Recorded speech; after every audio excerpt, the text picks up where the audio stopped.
Righty. Good evening. Good evening.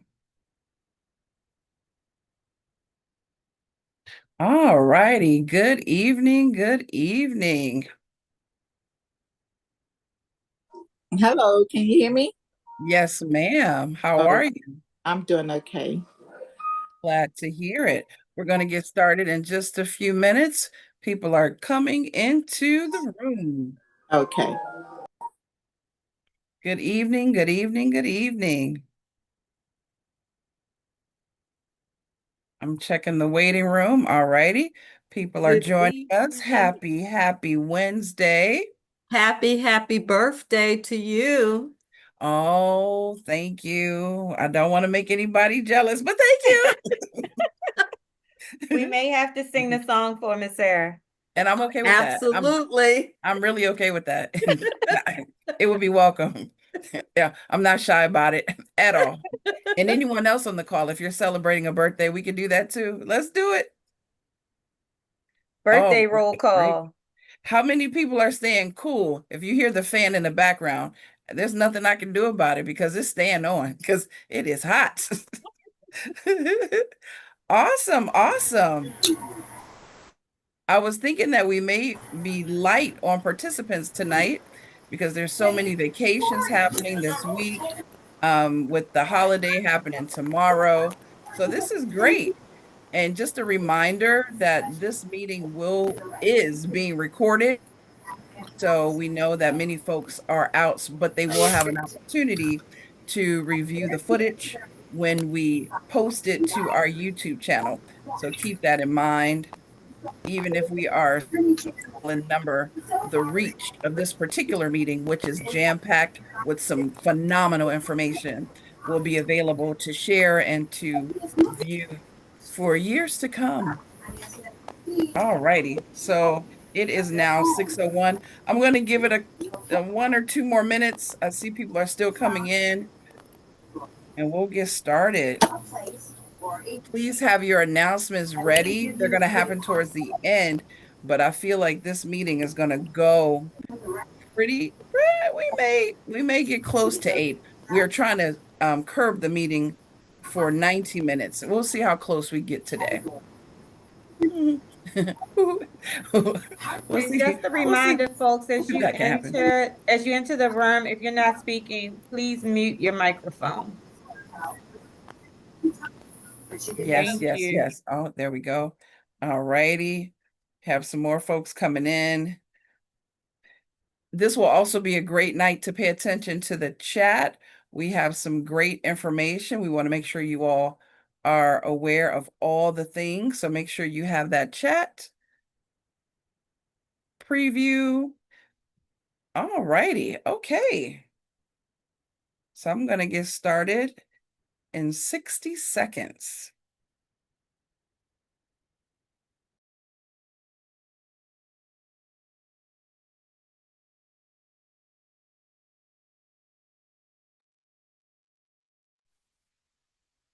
Great day, everybody.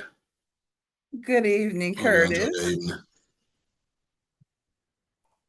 Good evening. All right, all right, all right.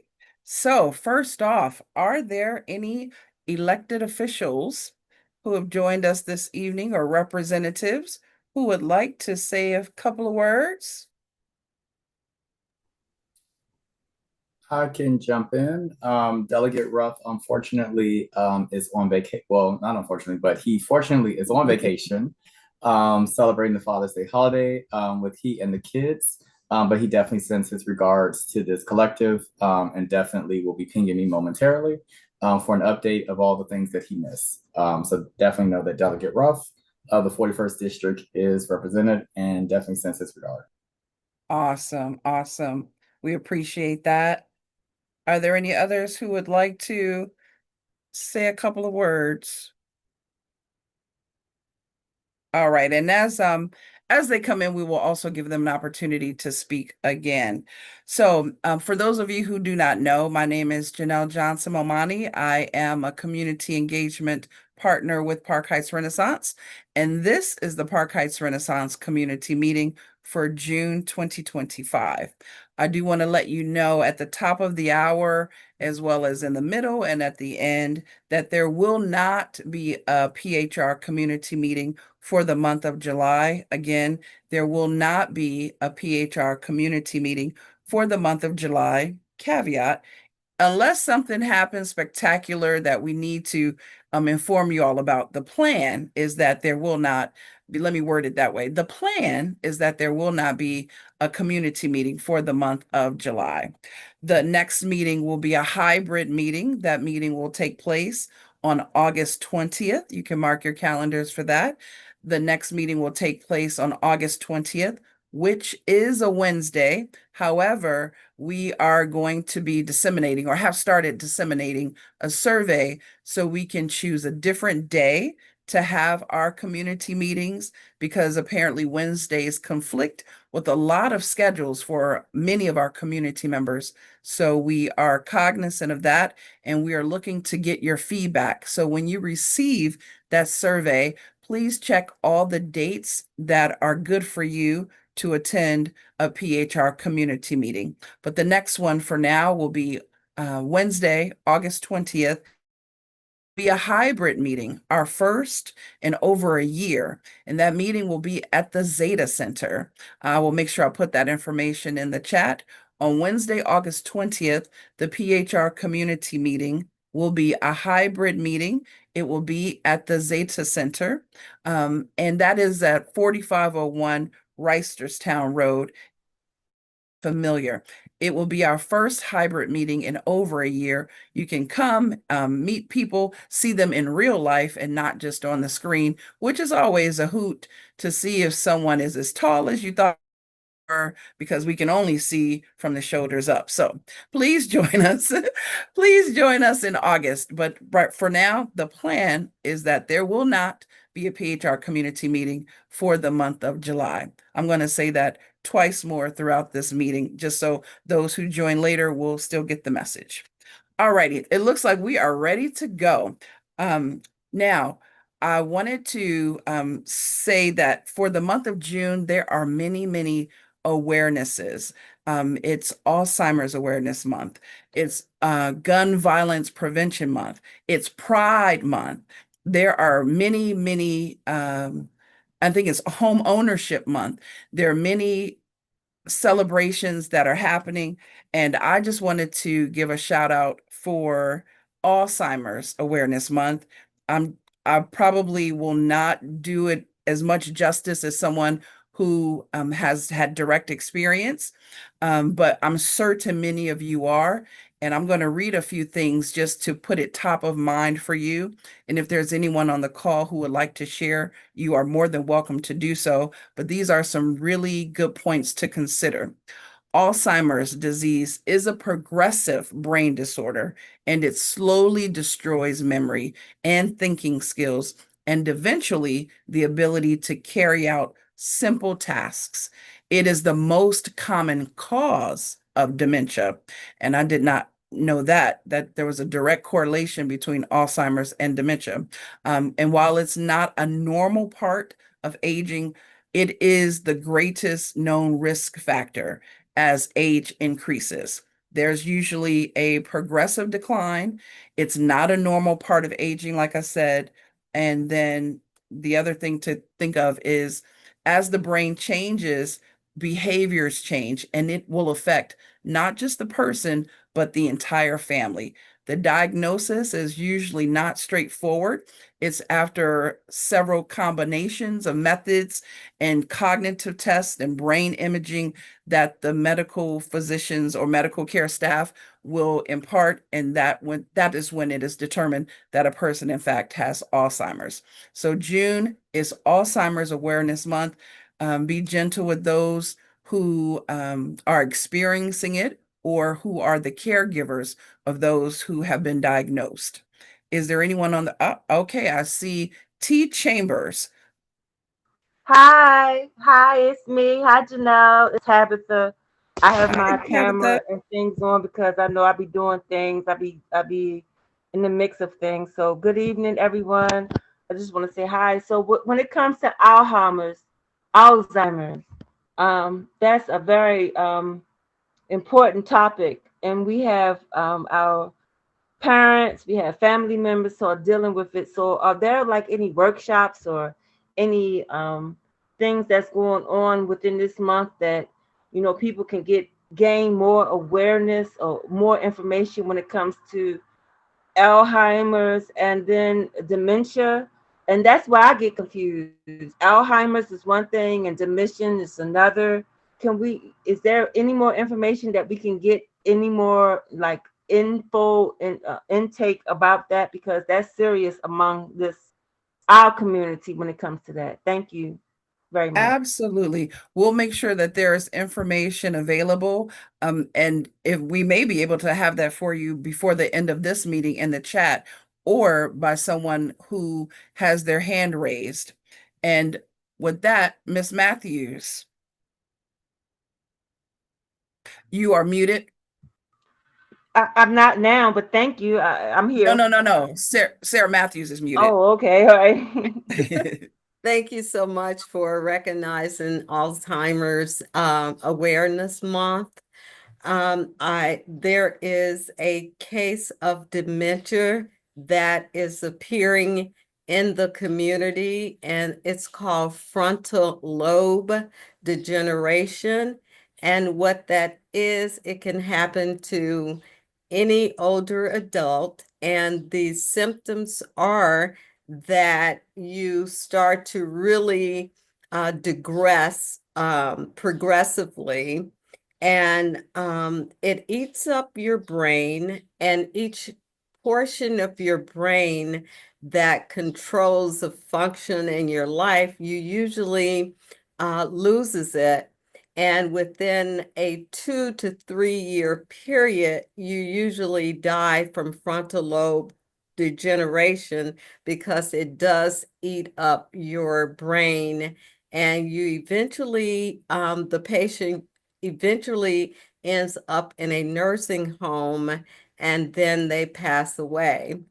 I want to encourage each one of us who has a family member who's suffering from Alzheimer's to make sure that you take very good care of them. I am at the Zeta Center, and I had a lady today that's 87 years old, and I was told to get her identification. But after speaking with her, I determined that that would not be the correct course of action because she was using that to get away from the assisted living facility that she's currently placed in. And we must be cognizant of the fact that they don't remember. Alzheimer patient usually starts off with the family is stealing their money or other belongings. So just please be aware of that. Be patient and tolerant of the fact that they are losing their control of reality. Thank you. Okay. I would also like to enter a note that the opinion shared by the persons on this call or this meeting are not to be taken as full on. What is the word I want to use? I'm trying to create a non-liability option. So please take the information, but also verify. Next up, Breon is Wakeful. Hey, good evening, everyone. To the question that Ms. Chambers posed earlier, the mayor's office is actually going to be hosting a caregivers resource fair. The date that we were told was June 30th in my recent community meeting.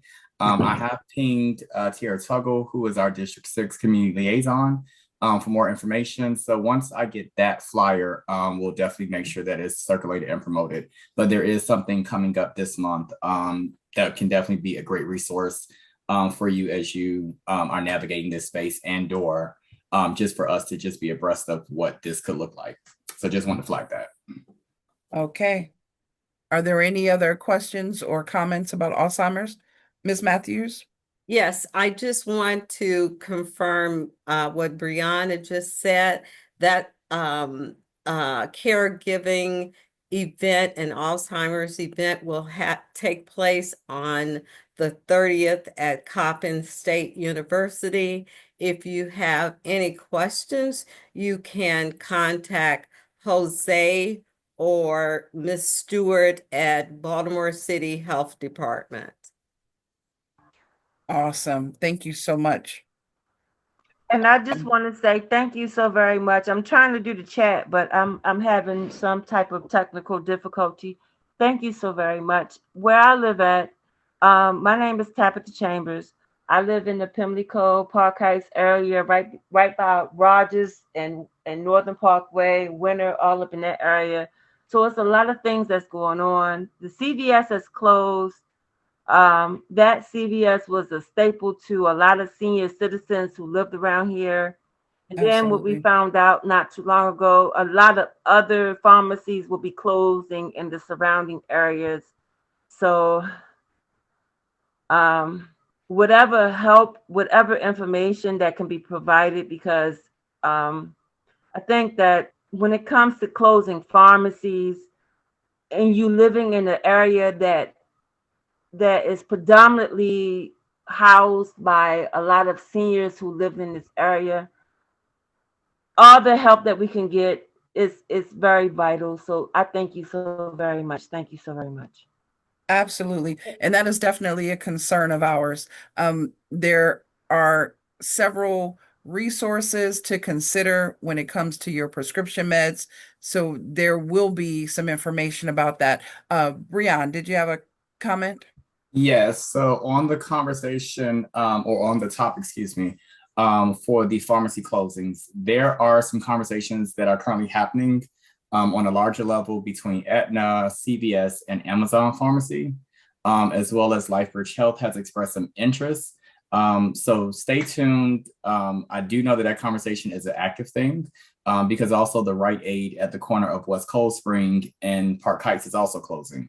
And it is definitely getting some traction from City Hall all the way up to Annapolis.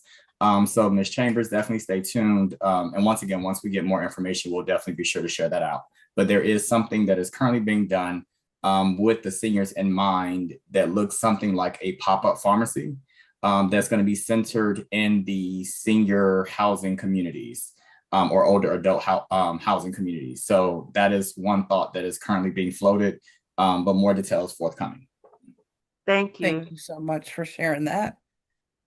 Mr. Curtis Eady. Okay, great day, everybody. This is Curtis Eady. I'm the Main Street manager for Park Heights Renaissance. There are all other pharmacies along Park Heights that also do delivery and are able to administer pharmacy needs along Park Heights and in the Park Heights neighborhoods. I will drop a couple of them inside the comments here. We have Park West Medical Systems, that's on Quantico and Park Heights, and at the following corner, directly across from Jive Medical and the fire station, is another pharmacy at the corner there. That would be great. So this is Tarina from Park Heights Renaissance. Hi, everyone. Just know that this pharmacy issue is on the radar of not only the leadership and government, but also at PHR across the board.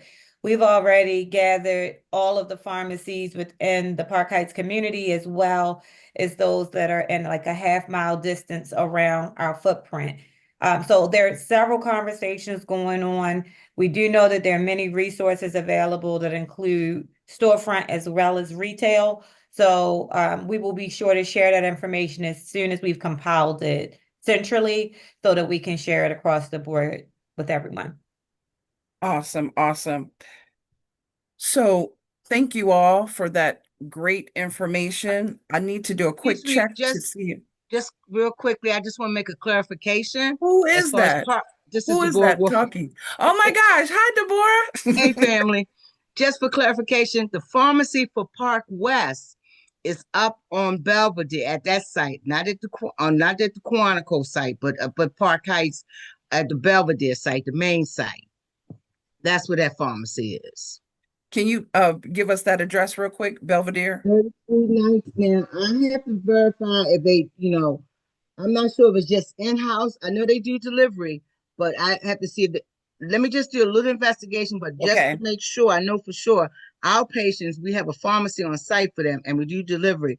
But I will have to check to see if because we're a federally qualified healthcare center, can we just open the doors for, the community, which I would love for us to Gotcha. do. I would really Okay. would, because we're surrounded, particularly down the street. But I have to make sure that we stay within the federally qualified guidelines. But yeah, we do Okay. have an on-site pharmacy at the Belvedere, which is at 3319 West Belvedere Avenue. But I'll Right, get back and about they are outside. not open to non-Park West patients yet. There is work in the background. And Okay. again, that's why I said we're working to compile all of Mhm. the information so we can share it. But that has been researched. We do have that location, Mr. Boer, but at this time, they're only servicing patients of Park West systems. That's what I thought. But they're working to be able to do some additional service of non-medical system patients. So it sounds like we are on top of it. And so communities stay informed. This may be one of those instances where, while there is no plan for PHR to have a July community meeting, there will be communications surrounding different issues. So make sure you are a part of our mailing list, our robocall list, as well as our email list, so you can stay abreast of all the information. I just need to do a quick check to see if Mr. JJ of Safe Streets is on the call. If you are, please make yourself known, because we wanted to take part in an event that is happening right now. And he may have to join us a little later. I Okay. spoke to him, Janelle. If you give me one moment, I'll loop him back in. Is Mr. Landry on? He may be on.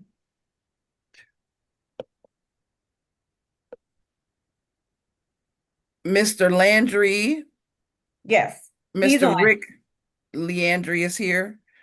Okay, I wanted to go from JJ into We Rise, but we can also go into Mr. Leandry.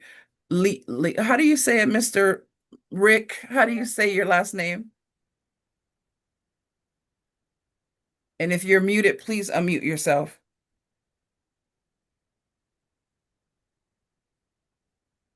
Okay, Tarina, he is not responding just yet. Okay. Well, with that, we're going to circle back. Hopefully, we will be able to get both of those persons on the call. And we're going to go to our next presenter, which is Mr. Todd Scott of We Rise. He has a very exciting presentation. Mr. Scott is the president and CEO of We Rise. And I don't know why I'm having a hard time saying We Rise, which is a youth empowerment. It's youth empowerment organization, and they do some wonderful things. Mr. Scott, welcome. I'm going to pull up your presentation, and you let me know when you're ready to get started. Well, thank you so much, and happy Wednesday, everyone. And I hope everyone was able to survive the storms that came through in the morning. And now the heat is coming our way. So let's be prepared. Let's be diligent. Let's stay cool and enjoy the moments, whether it's raining or hot. My name is Todd Scott, founder, executive director of We Rise. Born and raised in I believe, one of the best cities in the world. I will stand by that, Baltimore City. From East Baltimore, come through the Trope Homes housing projects in Baltimore. And one thing that always stood with me as I was growing up in Baltimore City is how this city helped me navigate and get through to a better life, to be self-sufficient.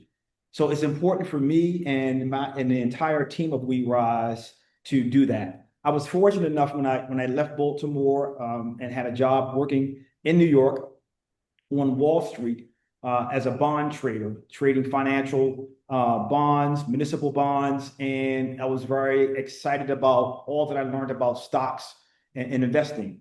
And I said, it would be so neat one day for me to bring that back to the city I was born and raised and teach investing, entrepreneurship, being self-sufficient, job readiness. We can teach that to our youth. It will make them better. And you teach that not on a one-time or a two-time teaching phase, but over the course of time. So we started We Rise and came from a training program when I worked up in New York on Wall Street. And I used some of those same teachings when I went through that training program. The consistency that it takes to be able to endure and understand how to go through a process, how to be diligent, how to persevere. If you can do that, you can do anything. So I came back to Baltimore on a mission, and the mission is We Rise. So we built this program up, and if you get a chance, there's a 3-minute video that tells a lot about what we do, and it was caught by WBAL TV, not the first time, but they re-interviewed us a second time. And that is, if you get a chance, please look at that video. And it talks about one of the youth that came through our program, how he is now self-sufficient. This particular youth had went through the system in juvenile services. We did not give up on him. He went through our rigorous training program. We was able to see and understand business etiquette, and prepare himself for opportunities for a career. Mr. Scott, Yes. we are prepared to show that presentation if you're okay with that. Absolutely. Okay, Amani, I've spoken big talk. Let's see if it happens. Let me know if you have any issues hearing. We are having issues hearing.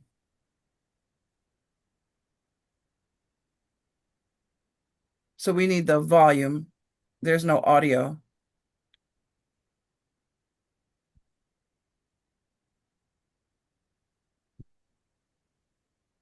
I'm sorry, you said there was no audio? Correct. Let me fix that. I watched this earlier, everybody. That's why I want you all to see it. It's very powerful.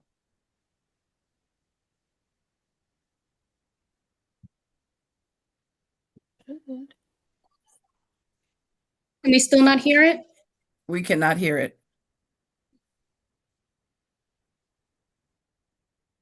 Amani, before you share, it'll be a little box that says share with sound.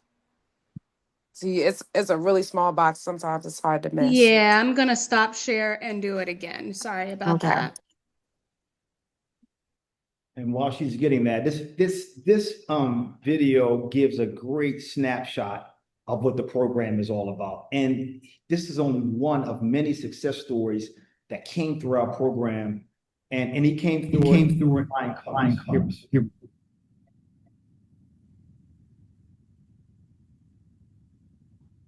I was just on the site of his full-time job as a project engineer. Ronald Smith never saw himself on the site of his full-time job as a project engineer. Ronald Smith never saw himself here. It's like unfathomable because a year ago, I was just on home detention. I had an ankle monitor on my leg. It's crazy how you could change the trajectory of your whole life. Ronald credits We Rise with changing the trajectory of his life. 11 News first met Ronald back in 2023 at a We Rise session inside a vacant home as program founder Todd Scott taught students about home ownership and how to fix up the vacant homes the organization owns. We Rise is an organization that focuses on teaching youth to be self-sufficient.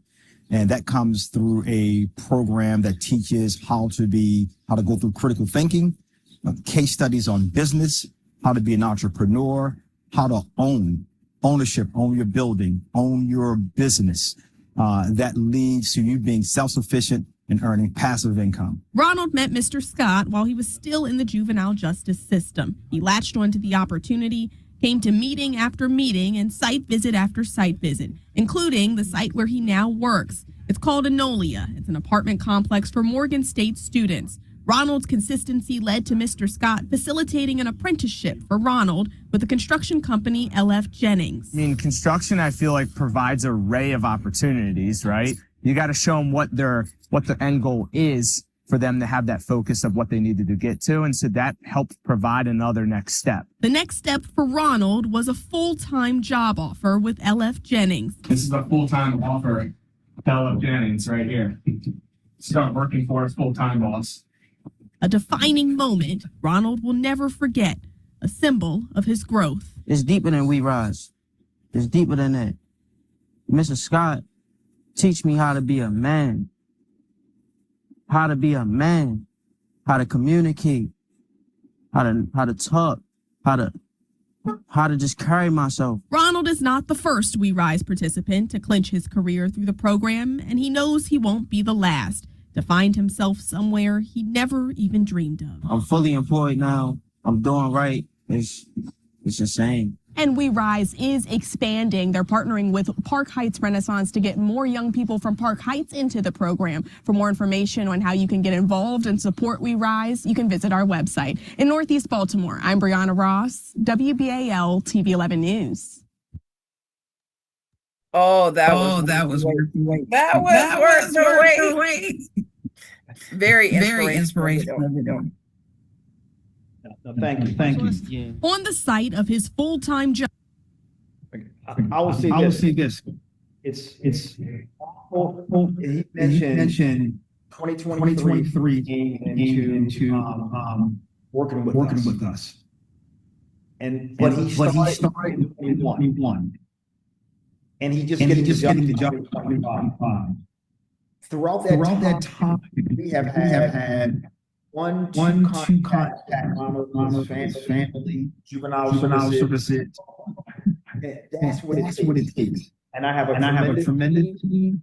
Nichelle is the director of community engagement. Also all the programs that we have. I'm sorry, Todd. I think Amani's screen is still. Yeah, thank you. That was too much feedback.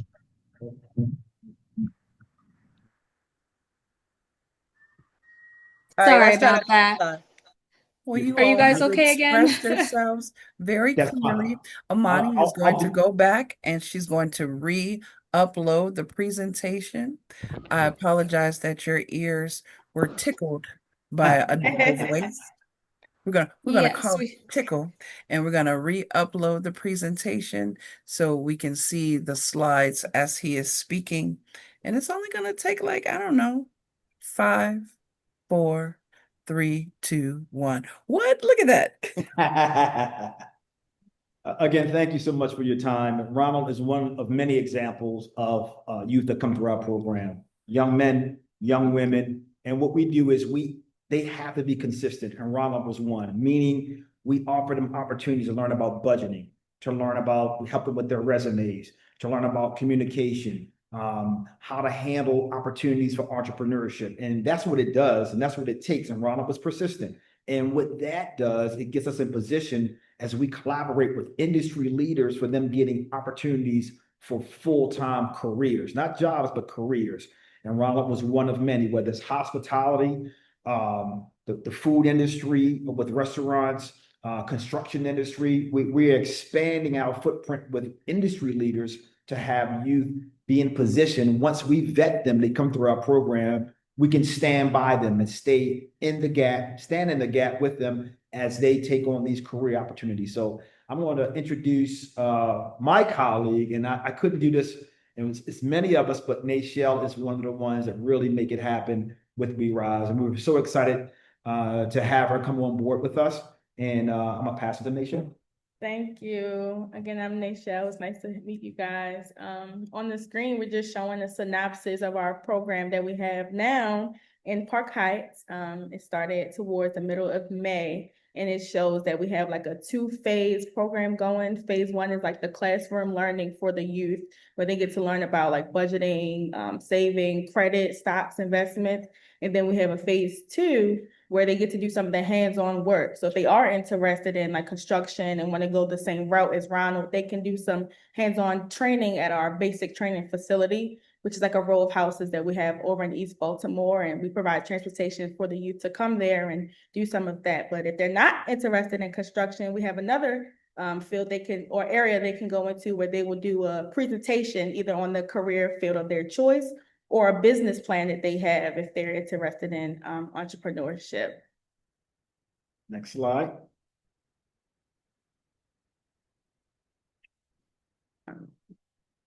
The video there is one of our youth, Anaya. She's in the Park Heights program. She's 18. She's a recent high school graduate. And the video is a session of her just explaining what she learned. It was our second session. And Amani, I'll try to share my screen on this one to see if I'm able to play it.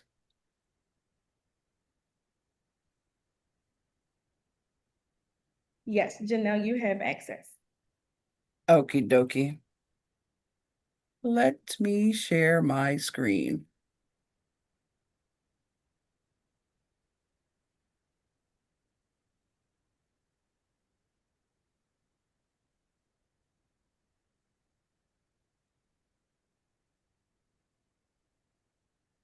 We don't want to see that. We want to see this. There we go. What's one thing you learned today? Can you all hear it? Yes. Okay, I'm going to start over because she speaks very low. What's one thing you learned today? Today we learned about the 50-30-20 budget rule, where you use 50% on your needs, 30% on your wants, 20% on your savings. Just a quick You want to summary. see that? Y'all want to see that again? Good job, Michelle.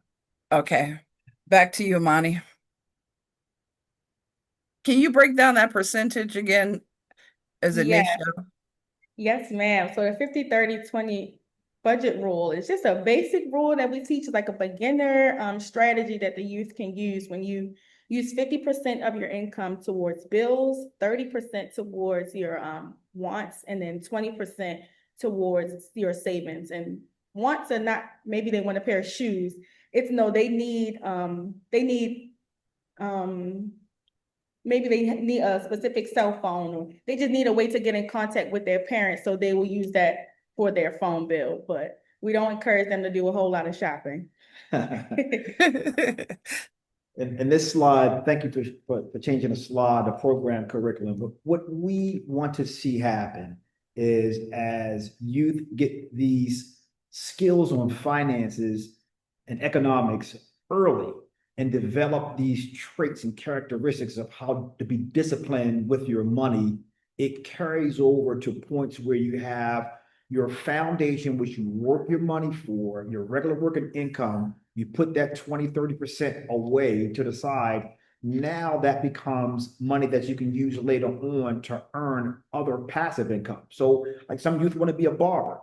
Okay, you work for a barber shop, you keep putting 20% away, 20% away, and all of a sudden now you have enough money, at least a down payment towards buying a building and being the owner of that barber shop. You want to be a truck driver. You take money, you keep putting money aside, and all of a sudden now you buy your own truck.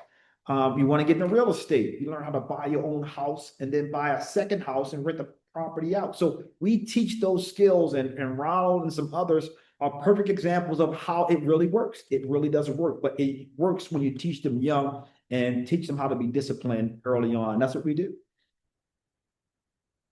That is awesome. And this is just a little bit about some of the other programs that we have outside of Park Heights, such as we have a partnership with Department of Juvenile Services, where we host sessions at the Victor Cullen Center. We also had a collaboration with Lily Mae Carroll Jackson, which is a middle school, and we hope we can build a partnership with another middle school in Park Heights, such as Pimlico. And then this summer, we are working with Coppin Academy. A lot of youth there are from Park Heights, and we're going to be there as a partner with their Summer Bridge program. So we're really looking forward to that. Next slide, please. That's it.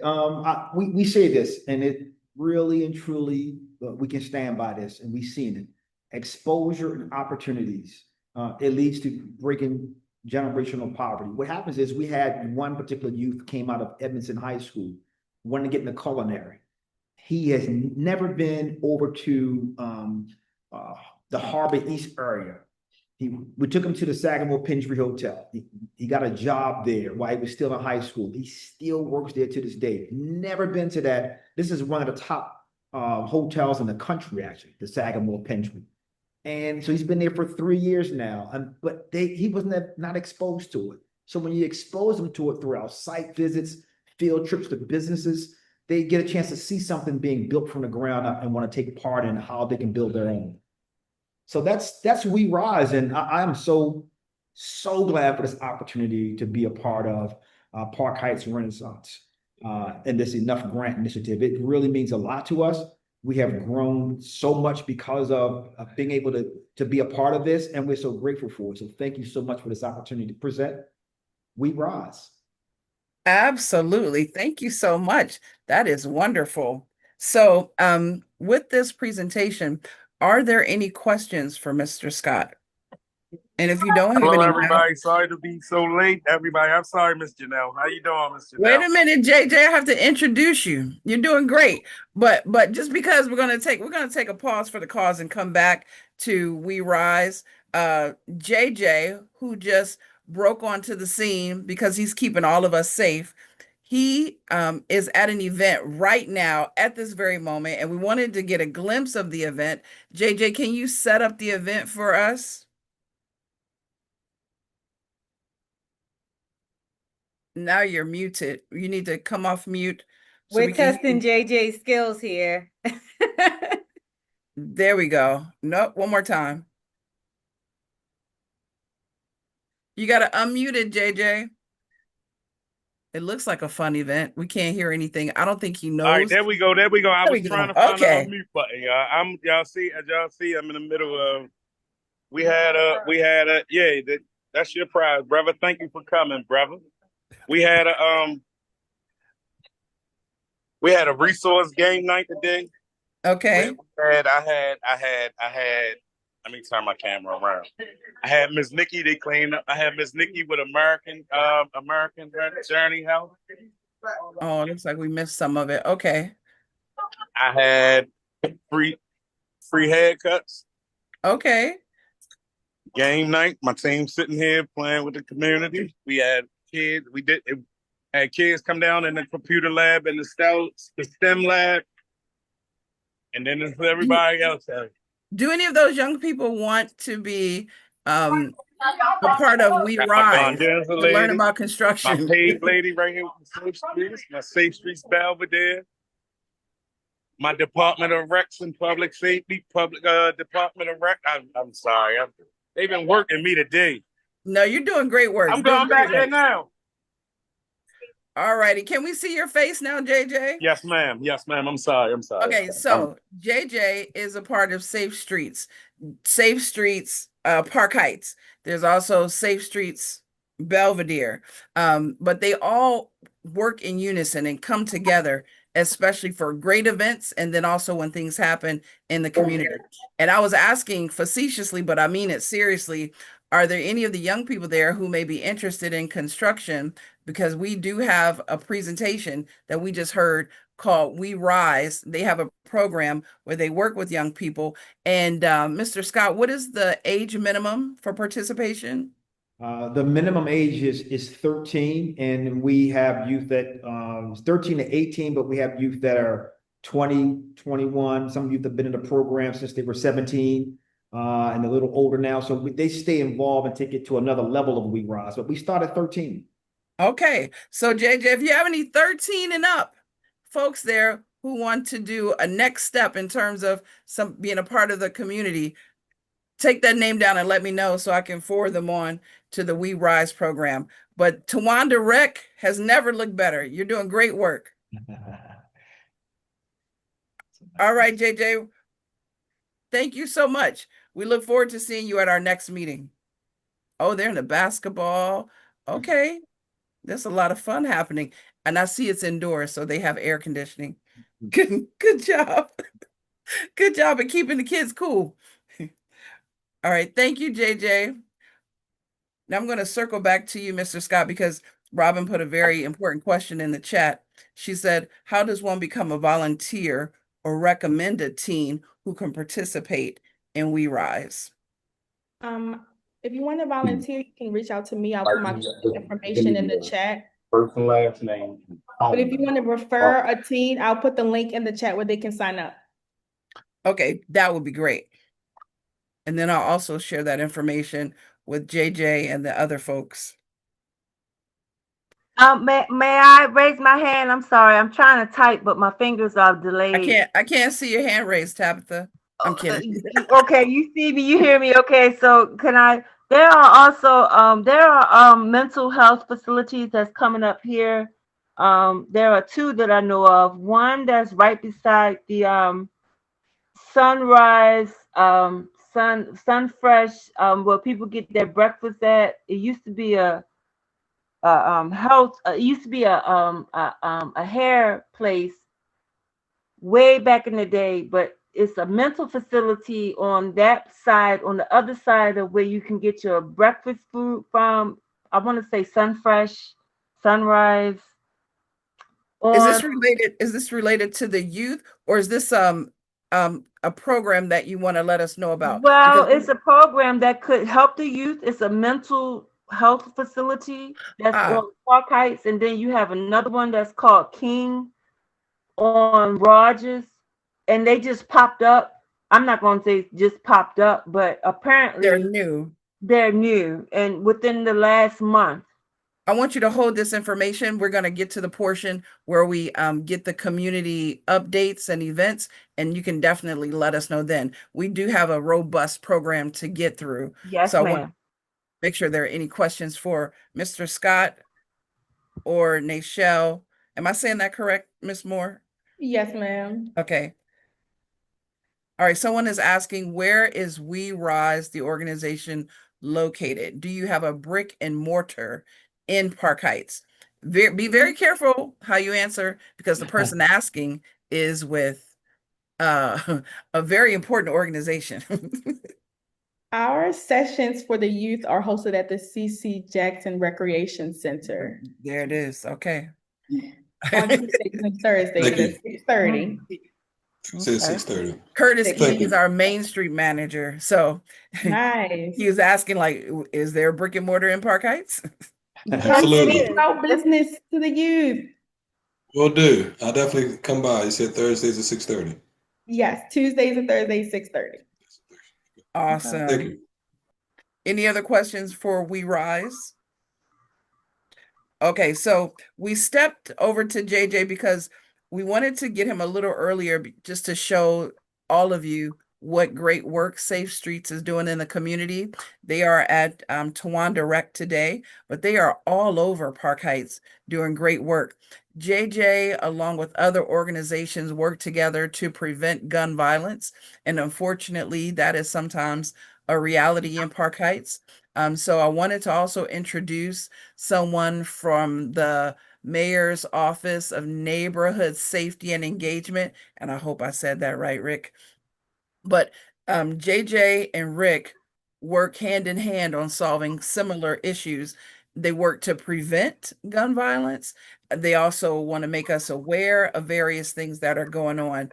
So I would love to give Mr. Rick Leandri the floor to speak. And let me make sure. Oh, no. Okay. Rick, are you here? I'm looking. I saw him earlier.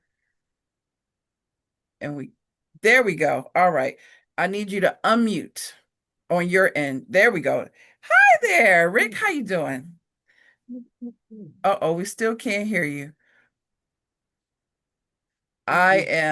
You are not muted on my end. I was told I'm asking you. There we go. You are unmuted over here. Okay. Well, that is a beautiful building behind you. I like your shirt. I'm wondering if you could call in and maybe we'll be able to hear you, but we may not be able to see you. Just log out. I'll admit you again because we definitely want to get the information you have to share. All right, so we will get Rick back on the line. But just so you all know, there are many, many incidences that are prevented because groups like Safe Streets and groups like MUNSE, that is the acronym for the Mayor's Office on Neighborhood Safety and Engagement, they work to mitigate issues that are brewing. They work to get people talking to one another so we don't have violent incidences. And Rick is back in. Let me see. Hello. There we go. Okay. Rick Leandri, please introduce yourself and let us know information about gun violence prevention or gun violence awareness. Sure. So if you guys didn't want me on here, that's all you had to say. That is not true. That is not true. Take it back. Yeah, you didn't have to keep muting me. It's okay. No, but thank you. And thanks for this opportunity, Terrain. I appreciate it. So basically where we are right now, let me introduce myself. My name is Rick Leandri. I'm the External and Community Affairs Manager for MUNSE. That's the Mayor's Office of Neighborhood Safety and Engagement. What I do specifically is something called stabilization. When there's a shooting, I come to the area, I do an assessment of the area where the shooting took place. And it's an immediate area, approximately 3 to 6 blocks by 3 to 6 blocks surrounding where a shooting takes place. And then I bring it back to our team at MUNSE and we decide if we're going to do either a community response or a community neighborhood stabilization response. Once we decide that, our director or our chief of staff gives us the green light to move forward. And then we just start gathering anecdotal data, grassroots style. So that's where we will work with Safe Streets and JJ. They'll provide us with intel that maybe BPD is unaware of, maybe the public is unaware of, so that we can assess the area and make sure whatever the community is asking for, we tailor the resources that we bring directly to them for what they specifically are asking for in response to a shooting. We respond to police-involved shootings, youth-involved shootings, shootings of 3 or more people, and whenever the mayor tells us we got to go respond. So those are the times we do our stabilizations and responses. I really wanted to be a part of this meeting because we've had, citywide, we've had a dramatic decrease in gun violence. We're doing a really good job. Communities like you give us, intel and let us know where incidents are happening. Safe Streets is doing a good job. Like I've literally seen Safe Streets take guns out of young people's hands and turn the guns in. Like they're doing an amazing job. Our team at MUNSE, we're doing a lot of diversion, a lot of grassroots empowerment. So citywide, we have violence going down and youth violence going down. However, in the last couple of months, we've been having some shootings in Park Heights and Arlington. And I wanted to get on this meeting to just, one, make sure everyone has my information. You can contact me if you have any type of concern. It's nothing too small, nothing too large. But we want to gather as much information as possible to really get back to a quieter, stable Park Heights. We have our GVRS team, our group violence reduction strategy. They work with us.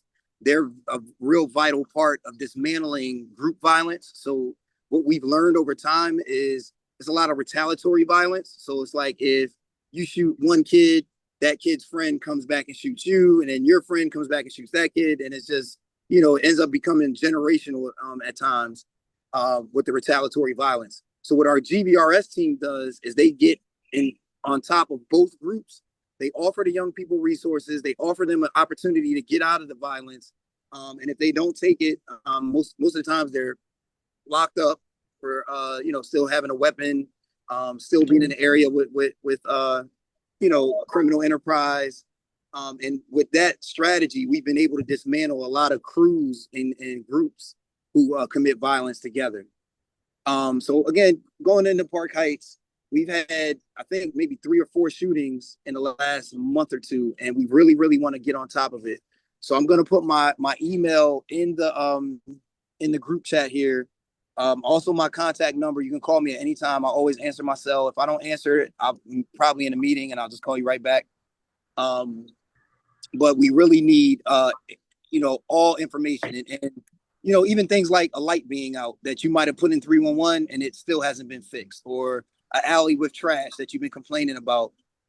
We're backed by the mayor, so we can expedite issues and get things solved a little faster.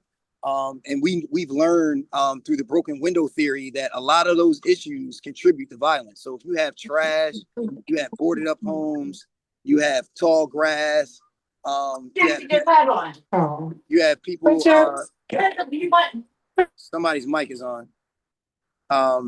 Whenever you have those kind of environmental factors, people feel safe to use and supply narcotics in those areas based off those environmental factors. But if you have grass cut, new construction, a community, walking dogs and children eating ice cream, that psychologically is not a safe place to commit violence or substance abuse. So we're trying to create those kind of safe environments at Monzi. And again, I'm going to put my information in the chat. And if you have any information of anything going on up there in Park Heights, please contact us so that we can get the community stabilized. Hello. Yes. Contact. One second, I'm sorry, Tabitha. not to take place though, but I'm just Tabitha, 1 second. No, ma'am. I'm just saying. I want to let people know that Mr. Leandri's information is in the chat now. You can access it. His email address is in the chat. Tarena put it in the chat just now. And if you'd like to have your phone number, you can add that to the chat as well. Okay, Tabitha, go for it. You have a question for Rick? You heard me? You hear me? I can hear you. Can you hear me now? Did you hear me before? No, please repeat your question. Oh, yes. Yes. With all of that he said, thank you so very much. Even when we have that, there are some, because they know the area, they know that you can't go in that area because of no problem. I get all that. However, with the mental health thing that's going on right now, you have Dream Life Treatment Center that's located on Rogers Avenue. I don't like to keep saying because I'm prepared, but I'm not. However, Dream Life Treatment Center, Kelly Bustello, her contact number is 410-870-5025. That's one of the mental health treatments that's going on here on the northwest side of Park Heights. This is above Belvedere and Hayward. Actually, it's right there on Rogers and Park Heights. So it's be above Belvedere and Hayward. It's not on the main streets, but they are offering mental health services. And then there is another establishment on the Park Heights side, right up from Sunshine, the breakfast spot where Shields and Combs used to be at years ago. There's a lot of mental health places that's coming into place in this area of Park Heights. And this is right above Northern Parkway and Park Heights, but right below Park Heights and Belvedere. So it's a lot of stuff that's going on. But if you're not part of Main Street, you don't get that notification. I just looked in the a bulletin that was printed out of the Black businesses that's listed, and you got Black businesses that's not even listed. And I get it. It might not be main streets, but I feel as though when CVS closed down, and we didn't find out until last minute, apparently this part of Park Heights, the northwestern part of Park Heights, and I could be wrong, but I'm just saying how I feel. I hope I'm wrong. It's being shut out for whatever reason there is. So you do have mental health. You do have mental health. Absolutely. Resources for people who needs it, and at the same time, residents, seniors who live here don't understand why things are being closed down and then things are being opened up.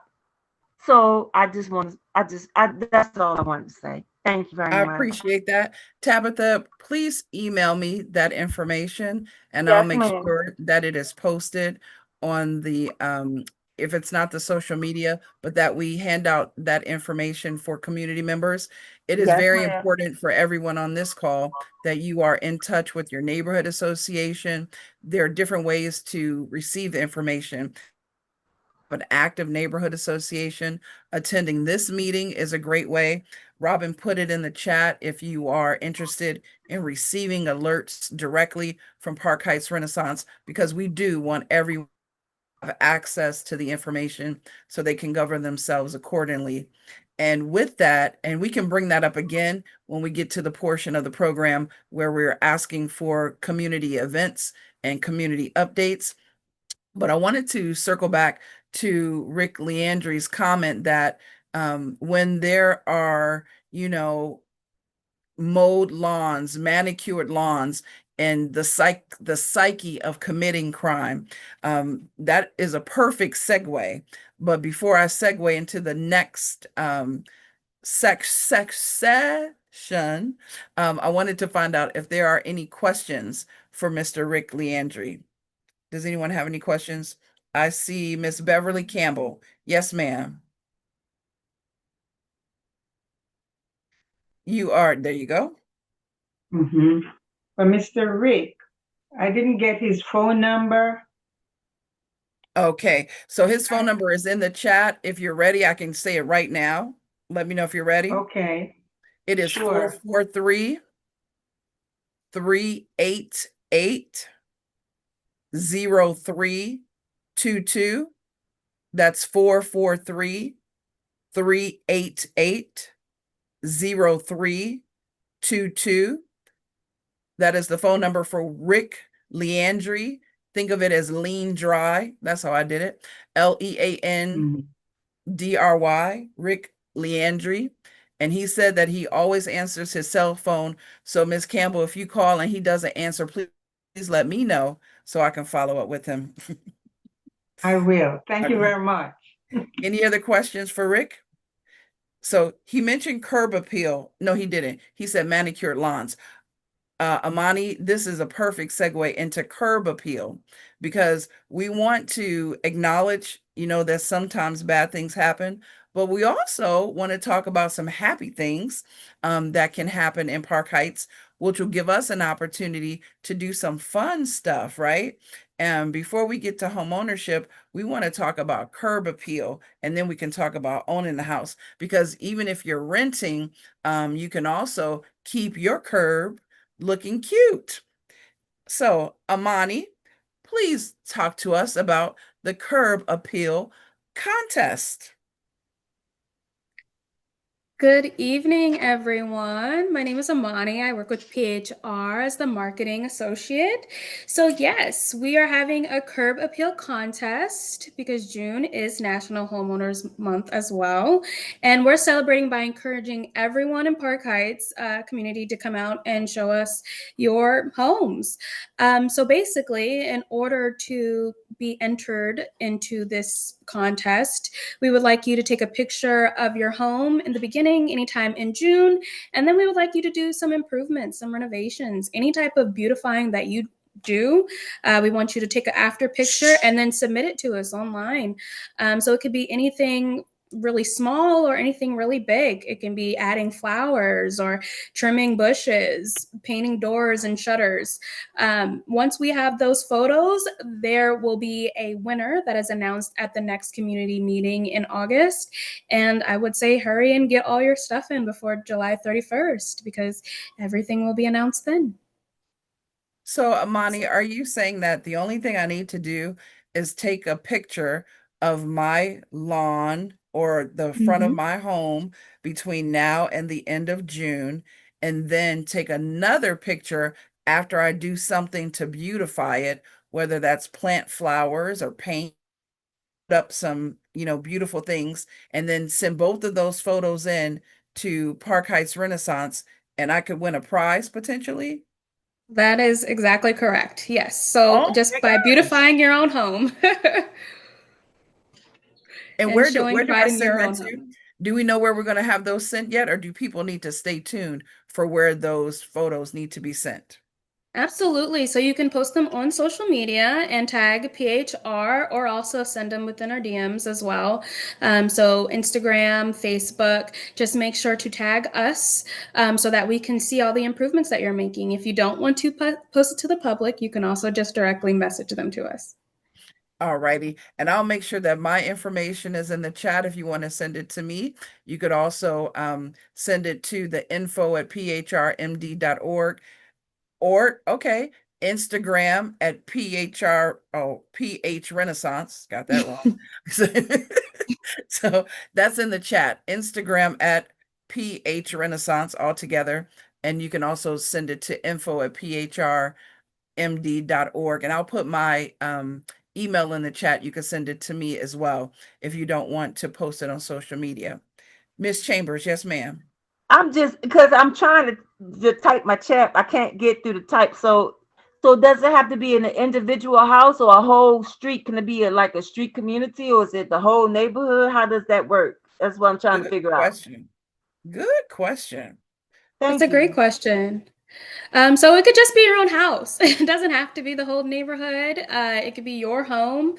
Whatever you do to your own home, that is just fine. Well, I'm into community things, so I just want the community to, So that's all I want to do. But every time I do in my chat, I get cut off. But it's okay. Thank you. I appreciate it.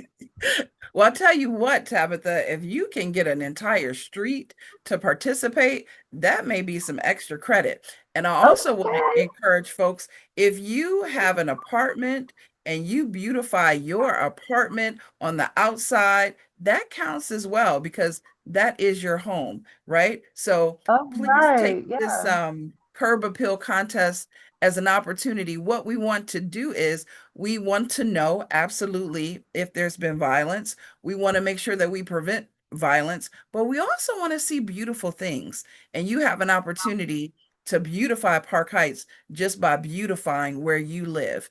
And we want to make this fun, right? So let's see those before and after photos of what I want to see, the creative ideas that people have. Maybe your neighbors will also share in that, and we can have an entire block that's participating. And then we'll probably have to figure out some bigger prizes if that should happen, but that would be a good problem to have.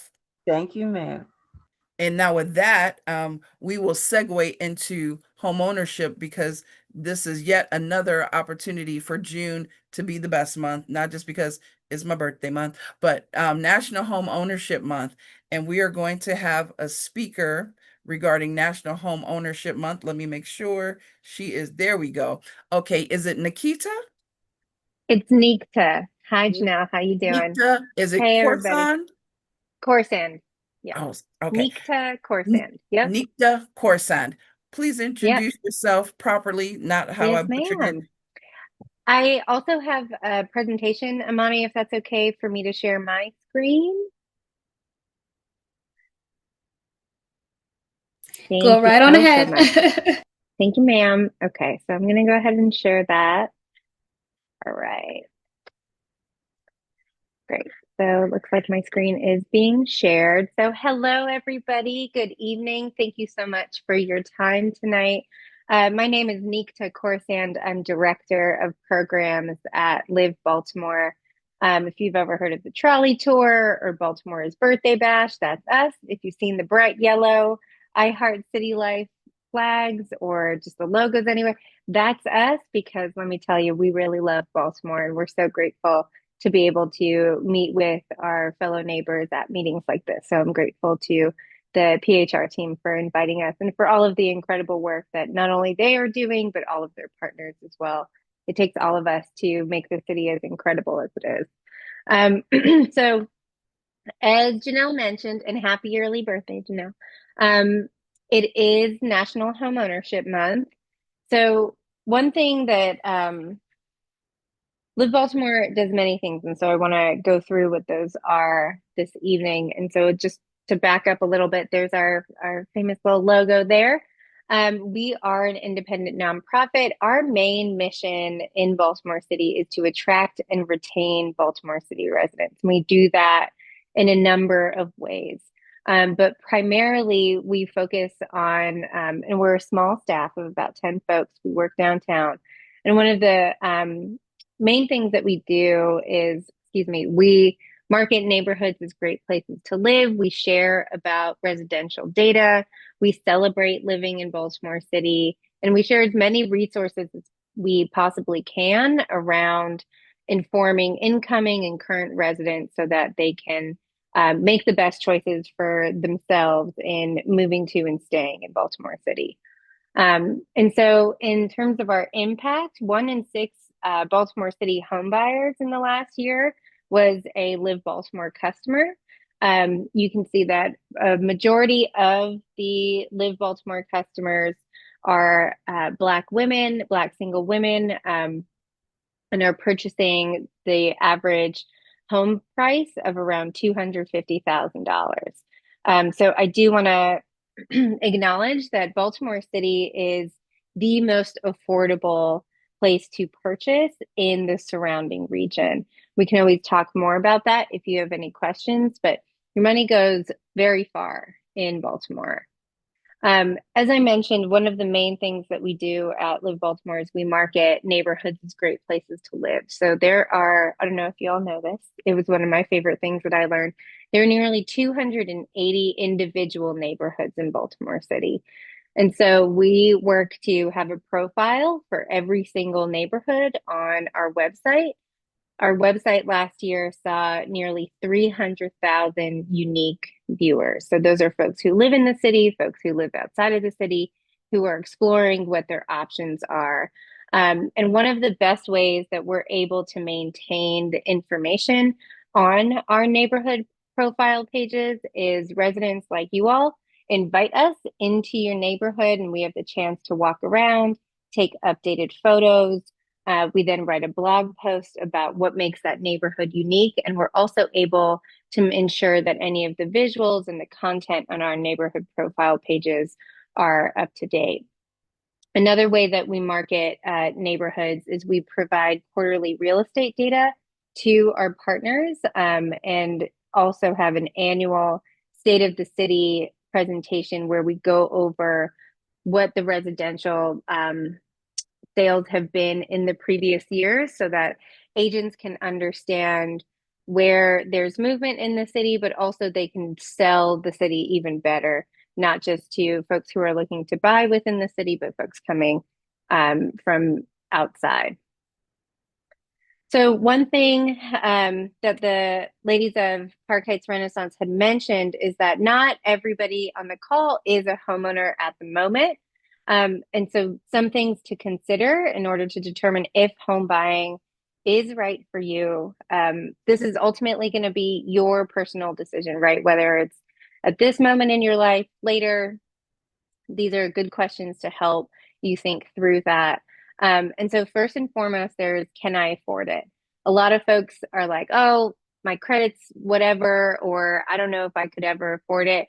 I do recommend that you complete what's called homeownership counseling, because the homeownership counseling process will allow you to understand not only the overall homeownership process in general and the home buying process, but it also includes a one-on-one counseling with a certified homeownership counselor that will talk to you about your unique financial situation and help you understand what it might take to be home buyer ready.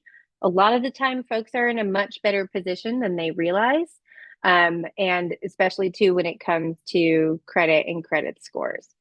The other point that I made earlier about Baltimore City being one of the most affordable city to purchase in the area is not only can you get more home for your money in Baltimore City, but there are also a number of down payment and closing cost assistance programs in Baltimore. So that includes programs like the First Time Home Buyer Incentive Program, the Buying into Baltimore incentive, which is tied to Trolley Tour, and I'll speak about that in a moment. So there are a number of options that you can explore where you can get additional support in the down payment and closing cost portion of purchasing, so that you can focus that much more on paying down your mortgage once you become a homeowner.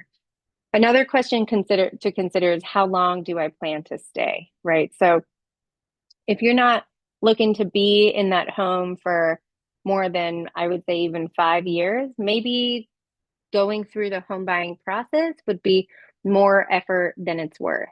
But if you are really looking to stay and invest in a space, homeownership could be a really good opportunity. Many of the incentives available in Baltimore City are what are referred to as forgivable loans, meaning the amount of incentive money that you receive is forgiven over a period of time. So, for example, with the Buying into Baltimore incentive, that is forgiven after 5 years. So every year that you stay in the home, 20% is forgiven until all of the initial loan is then forgiven. Then there's a question of, am I ready for the responsibility, right? The joy and beauty of being a homeowner is all the decisions are yours. If you want to paint one wall red, another wall yellow, another wall blue, whatever you want to do, that is your call. You can do whatever you'd like. It also means that if something happens to the roof or if the basement gets flooded, right, that becomes your responsibility to handle. And so it's worth considering how much do you want to take that on? How ready do you feel for that? I will also say too that many lenders can talk with you about homeowners insurance, and there are various programs within the city for older homeowners to be able to support them with navigating home maintenance costs and things like that.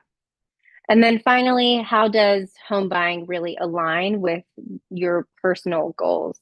You know, it is very true that home buying and home ownership leads to generational wealth. It can very much help establish a legacy of property ownership in general. And as Mr. Scott mentioned earlier, if you're so inclined and able to purchase an additional property and turn it into a rental, for example, right, there's that opportunity. But, you know, thinking about what you want in the short term and the long term and where homeownership really sits in that can help inform your overall decision. And so what Live Baltimore really tries to do when it comes to folks who are interested in buying in Baltimore City is provide you with as much support and resources as we possibly can. A popular event that we have is our trolley tour event. We have this 3 times a year. So our next one is going to be in the fall. We have them fall, winter, and spring. And it features 3 key aspects to the overall event. One is a city living fair where you're going to be able to talk to real estate professionals from across the home buying process. So you'll be able to talk to lenders who know Baltimore City incentives, who've worked with all sorts of clients. You'll be able to meet and talk with agents who have done deals in Baltimore City, who again understand how the city works and the unique opportunities in the city. You'll be able to talk to counseling agencies to determine who you might want to work with to complete your homeownership counseling with. And you'd even be able to talk to the folks at DHCD. We know many of our attendees are often interested in how to buy a city-owned property, so that is available as well. We have a variety of workshops throughout the event that cover different aspects of the home buying process. So whether you're brand new to home buying, just trying to see if it makes sense for you, or you're later in the process, you've identified a property that you want to purchase, right? We have a workshop that can help you understand more about what your next steps might look like. And then finally, the thing that folks usually really know about is the narrated bus tour of neighborhoods that are close to the venue where we're hosting the trolley tour event. That bus tour is about an hour. We get as many neighborhoods in there as we can. Unfortunately, it does not stop because of time constraints. And so every trolley tour event we move to a different location in the city so that we can show different neighborhoods. Attendance at Trolley Tour does qualify you, is one of the qualifying requirements for the $5,000 Buying into Baltimore incentive. Live Baltimore supports the city of Baltimore in administering that incentive. And every trolley tour, there is a lottery for 20 different winners to receive $5,000 towards their home buying purchase. And I can share more in the chat in a little bit for different links and things like that. Our events have been seeing over 500 attendees every time. So we hear from folks, it feels really good to see a lot of people who are also interested in buying in Baltimore City, who are exploring their options. And I will also tell you, we have folks who come multiple times, right? They want to take different workshops. They want to talk to other folks, and they just maybe didn't get everything in that they wanted to do the first time, or they want to join us on the bus tour for different areas. So trolley tour is a great opportunity, especially if you tend to be more of a hands-on person. You want to talk to folks face to face. It's a really good opportunity to explore and engage. I will also say too, for the neighborhood associations that are represented in this call, at our city living fair, we really love to have neighborhood associations present and table, so that folks who are coming, they're coming to buy throughout the city. They're not just trying to buy wherever our tour is focused. And it really helps them when they can talk to a real live person from that neighborhood and hear more about the neighborhood, and potentially meet a hopefully future neighbor, right? We also have virtual 6 o'clock sessions. We have these pretty much every other Wednesday. We had one this evening, actually. These are free 1 hour info sessions to prepare home buyers. Our more popular topics include the introduction to incentives. So those are the down payment and closing costs that I talked about. Preparing your credit, so talking about what goes into a credit score, what to really understand about your credit score, how to make adjustments in either lifestyle or reach out to companies and things like that to make adjustments to your credit score. And it's led by an expert lender who is deeply familiar. So you also get to hear from a professional who's in the industry teaching you that information. And then another popular topic is budgeting for homeownership, really understanding what from the very beginning of searching all the way to moving into a home, how much that could potentially cost, so that you can really be as informed as possible. The goal of 6 o'clock sessions is to ensure that as a buyer, you are as informed as possible in order to advocate for yourself. There is a lot of language in the home buying process that is intentionally and meant to be complex or confusing. And we want to work to make sure that you have heard that, language before, that you understand what its purpose is, all of that, so that when folks are talking to you, you can be that much more engaged and involved and empowered in your own home buying decisions. Outside of our home buying support, we also provide guidance for families with children. There are at least 3 different school types in Baltimore City. That's the traditional public schools, the public charter schools, and then, of course, the independent schools, which includes private and parochial. And so sometimes families are like, I don't know where I can go or what I can do. And so we exist to make sure that folks can navigate all of their school options, and can really explore and understand how to enroll in the best fit school for their child. We also focus on ensuring that families with children in Baltimore City understand all of the different kinds of homes and neighborhoods available to them. So we focus on space, right? Folks who maybe have started a family in a row home and are looking for a larger home with greater yards, or want to move to a more walkable neighborhood, we can help them navigate that. And in general, support as well in connecting to other organizations within the city. We have robust social media.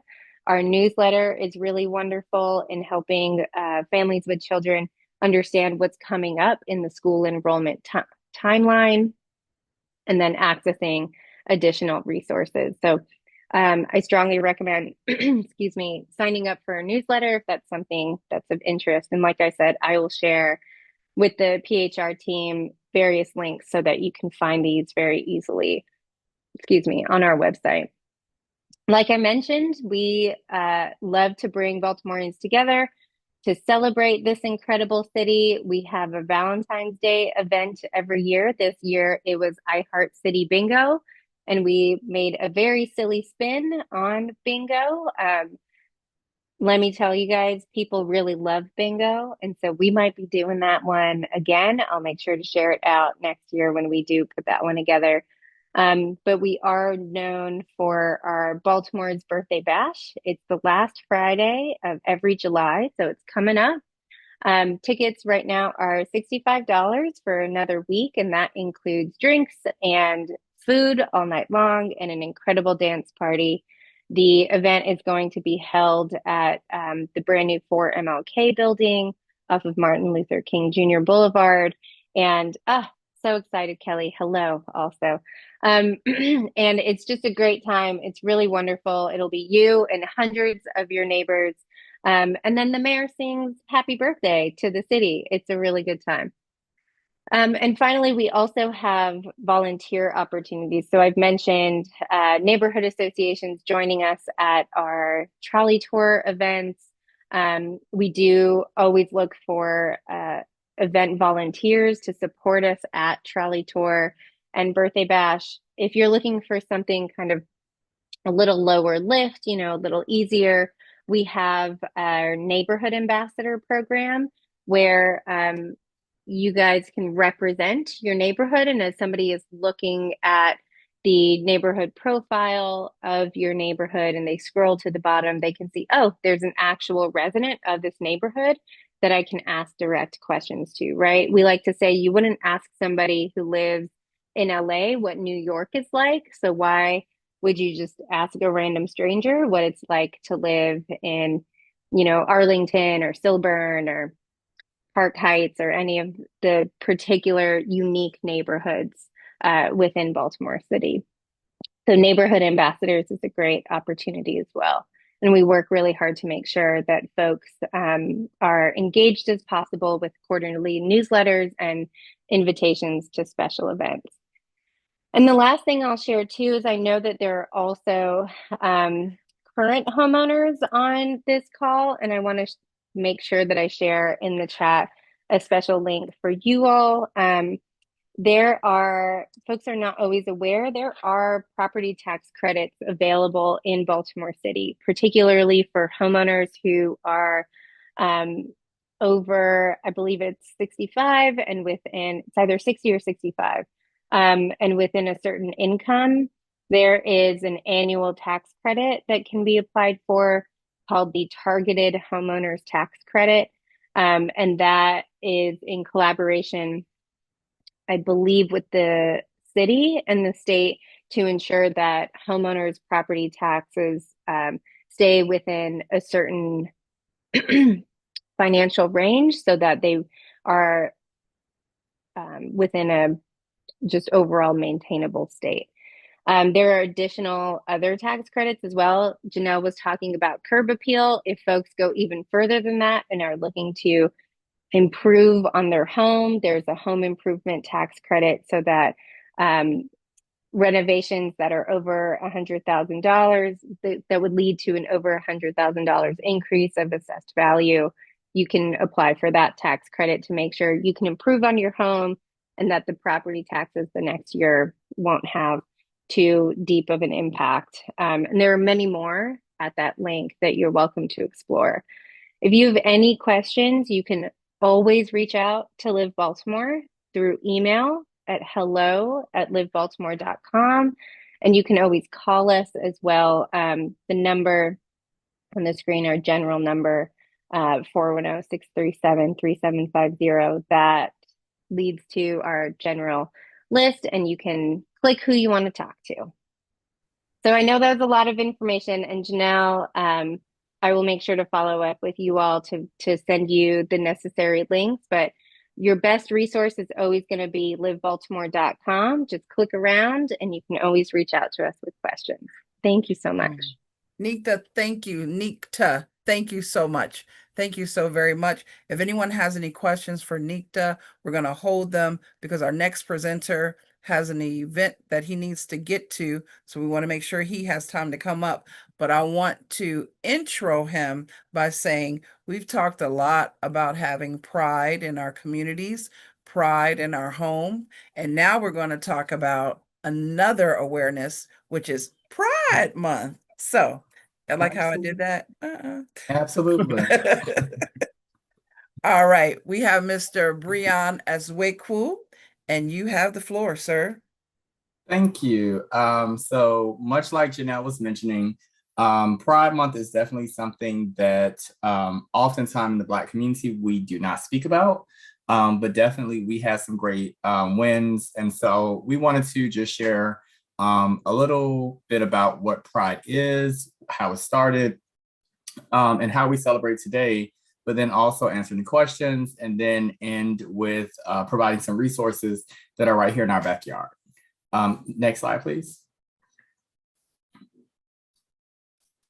So believe it or not, the Pride movement that many people have seen and have commented and or had a belief that was like a white mainstream thing was actually started by a Black trans woman and also a Latin trans woman as well. And essentially what happened is, much like the civil rights movement, it took that one moment that literally changed the course of history. That one movement, happened at the Stonewall Inn in New York. And that was in 1969. And so when that happened, essentially what was going on was you had essentially crooked cops who would charge patrons within the community this surcharge, whether it was the bartenders, whether it was the bar owner, and or the attendees. And so one day the police charged in, and it was Marsha P. Johnson and Sylvia Rivera, which is why their pictures are shown here, who essentially said enough is enough. From that effort, we then go into having a pride uprising. The riot itself actually lasted for a number of days, and it was in Christopher Street in New York City. Next slide, please. Wonderful. So many people have seen this flag, but I think that it's always important to know what the flag stands for. So the red stripe in the flag actually represents life. The orange stripe represents healing. The yellow stripe represents sunlight. Green is nature. Blue is harmony. Purple is spirit. Now, where you see what is almost like an arrow that is coming down, that is really something I'm very proud of. Because for so long, while we understand the history and it being started by a person of, as we call them, Black and brown people, we do understand also that we should fit into that equation as well. But also we have to be very inclusive as we think about the community, because it's not just gay men, it's not just lesbian people, it's not just bisexual people, but it is also trans. And so most recently, I would say within the last 5 years, that's where we began to do the inclusion of the Black in the flag, which represents the African-American community, the brown, which represents the Latin and Asian communities, and then the white, pink, and teal represents the trans community. Next slide, please. And so here is just a timeline, just to kind of give you a brief overview of some of the milestone things that have happened. So in 1965, that was one of the earliest gay rights activisms. And that was a protest at the UN and the White House in response to the news about prison work camps for homosexuals in Cuba. Believe it or not, there have been a number of times where I guess historically our government just believes that if we just ship people off somewhere, then we just don't have to deal with it. And so as we can see, as early as 1965, that was what was being done to the same gender loving community, if you so will. In 1970, We had the first Gay Pride March, which was not necessarily a big event as we see it today, right? It was just a bunch of people who got together and said, hey, we're going to stop traffic. There were no permits pulled. There were no vendors. There were no sponsors. It literally was just the community coming together and saying, hey, we are going to now like make a stand. Also in 1972, San Francisco had its first annual Gay Pride Parade. And it has taken place every year since then. At that time, there were 15,000 spectators and 2,000 participants. In 1979, on the 10th year anniversary of the Stonewall riots, that was the first national march on Washington for lesbian and gay rights, which essentially led to a number of presidents being done, whether through the courts, through legislation, and or through local city ordinances. Another thing that also came from that was the first time that we then began to advocate for the things that we needed. Maslow hierarchy of needs, it doesn't have a color or ethnicity and or a sexual preference or sexual identity. And so that's when you started to see some of the earlier housing for members within the community actually being set up. But also you start to see the resources as far as funding started to come in. It was not in the millions, but $500 goes a long way when you're starting from zero. In 2015, that was the largest attended LGBT parade, which was in Sao Paulo, Brazil, with an estimated 5 million attendees. One thing I will flag about this is that is the World Pride parade count, and that also is the World Pride itself. It travels to every city. So prior to my moving to Baltimore, I was very active in the Capital Pride Alliance. And maybe about 5 years ago, we submitted the bid for World Pride to come to DC. This year actually was the year that it actually happened. So as you can imagine, if you were to equate it to anything, it's a very competitive bidding process, but it's very similar to what we have seen and may have experienced if you are bidding for the Olympics. So that's something to know. Also, 2.5 million attendees were reported at the New York City Pride, 1.8 million, and these are the highest numbers that have been kind of reported in most recent times, but the numbers are still coming in as well. Next slide, please. So these two pictures are actually pictures of Baltimore Pride here. And so how do we celebrate Pride today? Pride is celebrated in a variety of different ways. There is self-expression, where you may see someone just have on a rainbow flag, and or you may see a large festival, i.e. like what we had this weekend. This year was the 50th anniversary of Pride here in the city of Baltimore, put on by the Pride Center of Maryland. And so we started Friday night out with the gala. At the gala, the keynote entertainer was Jennifer Holliday. And she actually did a number of songs. It was probably about 7 songs. In addition to that, there was the high heel race, which is the top picture. So that is how the parade starts off. Following the parade, there's a festival that was in the park. And then on Sunday, and there's also nightlife parties, all the things. On Sunday, we started that day out with the 5K race. And then there was the Pride Festival in the park, which was at Druid Hill. The headliner singer for that one was actually Kelly Price. It was a very great time. I can tell you, I was really proud to, see Pride in the city where I live, but also for it to be so close to my home. And more importantly, much like in other events and festivals that we've seen this year, we did not see any or have any physical altercations and or disorderly conduct that would have resulted in an arrest. I think one other thing that is worth noting in this moment is that every other city, every other country has a Pride parade. New York City is the only city that has a Pride march because it is still a continuation of a demonstration, but also as a sign and or a statement to say, hey, we still have not reached, borrowing the words from the late Dr. Martin Luther King Jr., we still have not reached the promised land. So that's kind of where we are today. I have learned most recently that World Pride will be in Amsterdam next year. And so I'll open the floor for any questions at this time. But definitely thank you for allowing me to share a little bit about, one of the communities that I identify with. You can go to the next slide. So much, Brian. Absolutely. So there is information in the chat about Pride Interfaith Service that's coming up. We're going to get to the community events and programs. I just want to reiterate, if you have any questions for Nikta regarding home ownership, please put those in the chat. If you have any questions for Brian, please put those in the chat. And I want to also go ahead, Brian. I was gonna say, and also my information is in the chat as well. Because in addition to being a member of the community, I also serve as the community leadership performance manager here at Park Heights Renaissance. So definitely, if there are any questions that you have, and or if you just feel more comfortable asking offline, definitely feel free to contact me directly. Perfect.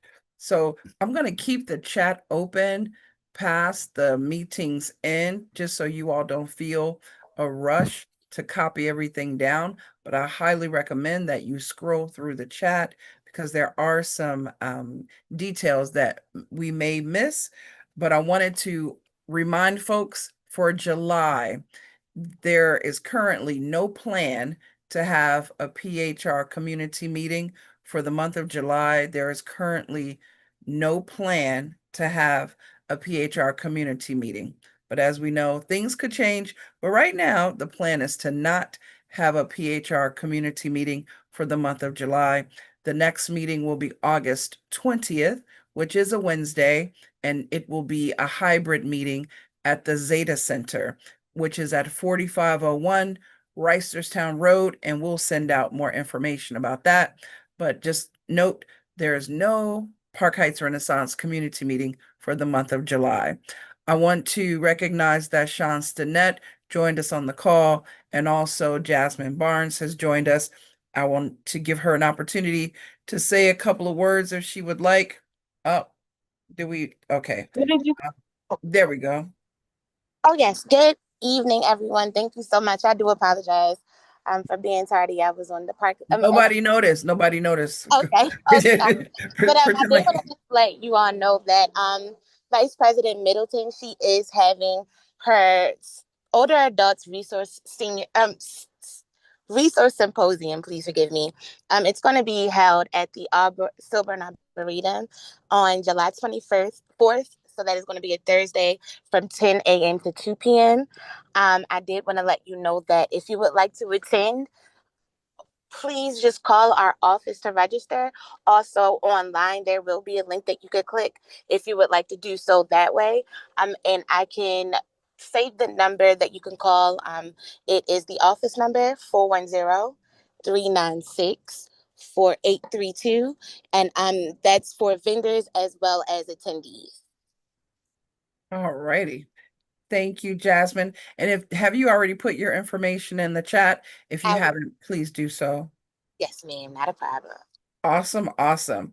Okay, so I would like to open the floor for any community announcements. I'll start with Rebecca Mark. You are Hi, muted. everybody. Yes. Hi, everybody. Thank you all so much for a really great meeting, really helpful resources, and love learning all the different details about all the different months. All the things that happen in June. With that, wishing everybody a very happy and meaningful Juneteenth tomorrow. From Mayor Scott's office, I'm going to put some things in the chat. I said this, I think, on the last meeting, but there is a website that I want everyone to visit called BeMoreThisSummer.org, and that is the one-stop shop for everything happening this summer for our young people. So I just put that in the chat, and that's the go-to spot. I'm sure, I think we talked about it already before, but AFRAM, there's a lot of people to speak up on AFRAM, and I'm going to put that in the chat too. Then speaking of AFRAM, all of the city pools are open, the park pools and the neighborhood pools. And I'm going to put some flyers about the different pools. And I say that because that's the only downside is that the pool in Druid Hill Park is going to be closed this weekend because of AFRAM. But you can splash all over the city and bring your water bottles and your squeezes and stuff with your lawn chairs to splash at AFRAM, I imagine. Some other things too. I saw that the healthcare conference was coming up. Um, BOPA, I'm going to put this in the chat. That's the Baltimore Office of Promotion and Arts.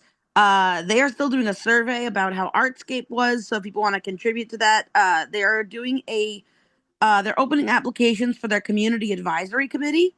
And that's a way to to make your voice heard and to make things happen and advocate for things for the local arts and entertainment and creative community. And then we've got some job fairs and some things. I'm gonna just pass this along. I know the Department of Planning has their academy applications that are open, and I'm gonna send all this to Janelle and everybody so you all can get more of these details. And Awesome. then the last thing is the Baltimore Main Streets, the Great Chase scavenger hunt. The visit in Park Heights is going to be on the 24th in the evening. So that's something to look forward to. And I have again, I'll put this in the chat. I'm forgetting where we are meeting, but it's the Park Heights Main Street day. So we want to 5114 Park Heights Avenue. Oh, thank you. Yes, exactly. So it'll be really, really great for us to be there. And I would love to, I'm competitive. I think a lot of us are competitive out here. So I would love to see the Park Heights turnout beat any of the other ones. And that's it for me, and really appreciate you all. Please stay in touch with our office, with Mocha, and we will be in touch with everybody soon. Thanks so much. Thanks, Rebecca. Thank you. So regarding the Main Streets Chase, Curtis, I know you have a question. Did you want to speak to that at all? Oh, there it is. Great Chase. Curtis Edie, you are up. Yes, thank you, thank you. That was one of the things I was going to share along with. We have our Main Street committees that are being formed, and we welcome all of our stakeholders, community residents, and any business owners who are interested in participating in our committees. We have 4 committees: the design committee, which is going to help with like public safety, marketing, streetscaping along the corridor. I heard earlier y'all talking about that curb appeal. We have a curb appeal competition. Looking at the curb appeal of our Main Street corridor, again, that's Park Heights Avenue. For those of you who don't know, the Main Street is from Park Heights and Northern Parkway down to Park Heights and Shirley. So we are the newest Main Street in Baltimore City, one of the longest Main Streets in Baltimore City. Because you all are community stakeholders, y'all are the ones who support these businesses on a day-to-day. We want to make sure that you have an opportunity to help organize on behalf, market, and promote the businesses that we all love. So that's to our second committee is our promotions committee, in which we do promotions of all the businesses, a featured business of the month, and then as well as promoting activities and events just like this.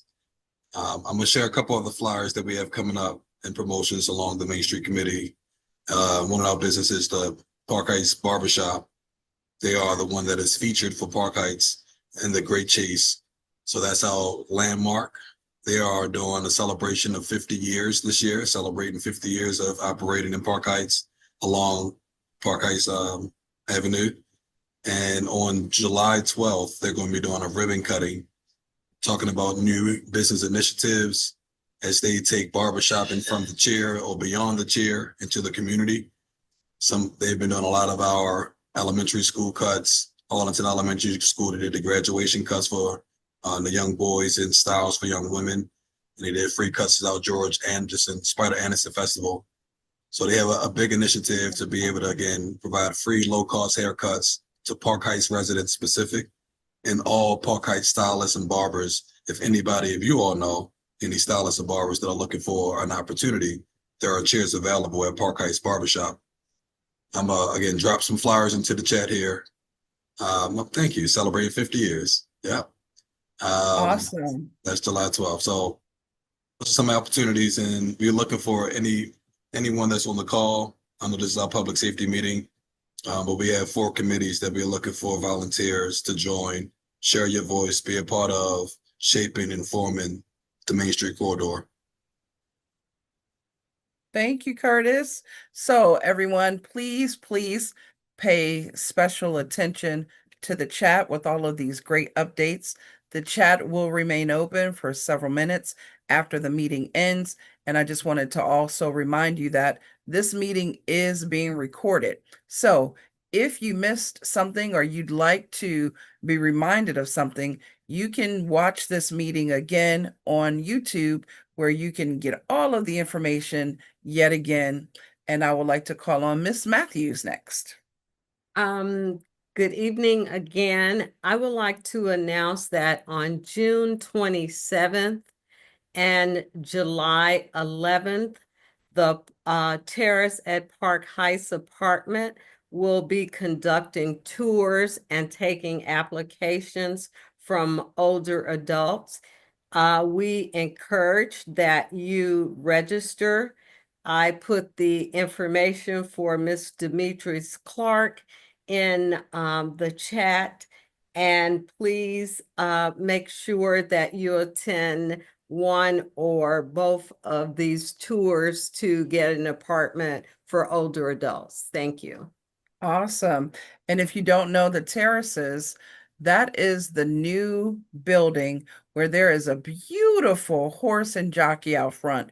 And many of you who work to create the mosaics, your work is on display, because that is comprised of all the mosaics that people at Creative City and at the Zeta Center put together, and other parts of the city, I'm sorry, other parts of Park Heights worked to put together a beautiful mosaic that has turned into the great artwork that now sits right at the corner. I believe it's Woodland and Park Heights. Absolutely. So check it out. This chat is filled with lots and lots of information. Please check it out. Rebecca, did you have your hand raised from before, or is there new? I lifted it up again, actually. Just Okay. one more thing, or Yes, two more ma'am. things. One of them is I'm going to share on behalf of our good friend Bishop Randall the Golf in the Parks camp. It's a free, amazing program, and I think the deadline to register is the 20th. Baltimore City Rec and Parks has a lot of amazing summer camp programs too. This one is not does not have any cost involved, but there's so much that kids could get out of it. So please check that out, and let's build new generation of awesome athletes and leaders and everything. And then the other one is that many of you are familiar with the Office of Emergency Management and the CERT trainings. That's the Community Emergency Response Team trainings. Our office is holding a series of these trainings with the Baltimore Jewish Council and the Office of Emergency Management. And there's going to be a men's program and a women's program. And I'm going to post those in the chat with the link. And the registration is still open for them.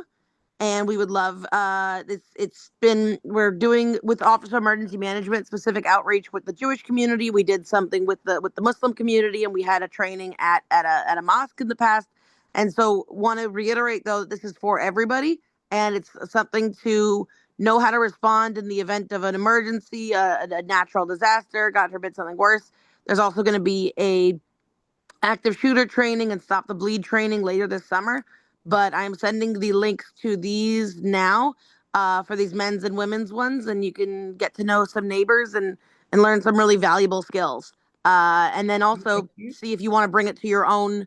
The Office of Emergency Management has been hosting these, and they want to keep hosting them. So if you want to check it out, get trained yourself, and see if you want to bring it to your community, this is an option. Thank you so much. Thank you so much, Rebecca. I also want to reach out to persons on the call. If you are a part of a community in the 21215 that does not have a well-established neighborhood association, I strongly encourage you to reach out to Breon Ezwekwu. His information is in the chat, and one of his roles is to fortify and help to make strong community and neighborhood associations. And that way you can make sure you hear all of the things about all of the things, because a strong neighborhood association connects people and informs people. And that way you all can be, you know, informed about all the things. Speaking of Bishop Randall, there is an item in the chat that speaks to the At the House app that we can download onto our iPhones and our Android phones. It is At the House. It's an app. If you go into the App Store on your iPhone, you can find it. I don't know what that same thing is for Android, but if you go into where you at Google Play, then you will be able to download literally At the House app. That is an app that comprises all of the resources that are within the Park Heights neighborhood. Earlier, someone on the meeting mentioned that people don't have access to information. Well, we are encouraging businesses that operate within Park Heights to make sure they are registered on the At the House app. And then we are encouraging people within the community and in the surrounding areas, because you may have someone that you can refer, to make sure you download the app so then you can see what's available within Park Heights. This is an opportunity for us to have at our fingertips all of the resources that are available in Park Heights. So if you haven't downloaded this app, please do so. If you are a business or you know of businesses that are not on the app when you log in, please reach out to them so they can be uploaded onto the app, so we have all of the services at our fingertips. All righty. Are there any other announcements? I see Miss Matthews put the information about the terraces tour. We have a Stop the Bleeding training. There are many wonderful things in the chat. Are there any things that are happening in the next 2 weeks before the end of June that anyone wants to mention, in addition to AFRAM and some other, curb appeal, breaking news. It was reported to me that curb appeal applies to individual residences. However, nothing beats a failure but a try. If you have an apartment, still beautify it. It may not qualify, but it'll still make your neck of the woods beautiful. So, but the formal rules are that it has to be an individual residence, and you must timestamp it, because someone tried to submit an old photo. They emailed it to me and I told them no. You have to submit that photo taken in the month of June, and then a subsequent photo which shows and what did you do in order to beautify it. And you shouldn't have to tell us. We should be able to see what you did differently to beautify your home. You don't have to be the homeowner. You just need to live at the residence. And I would encourage people to get your whole block involved, and then we will have a beautified block. Are there any other questions or statements? Again, there is no PHR community meeting for the month of July. The next meeting will take place as a hybrid meeting in August 20th to be exact, at the Zeta Center. It will be a hybrid meeting so we can finally see some people in real life. There will be snacks. I don't know that we'll have dinner, but there will definitely be snacks. And we are going to be sending out a survey. If you have not filled it out already, we've been informed that Wednesday is a busy night. I can tell by some of the people who are just joining, those who couldn't join. Wednesday is a highly coveted evening. So we're looking to move our meeting to a different day of the week.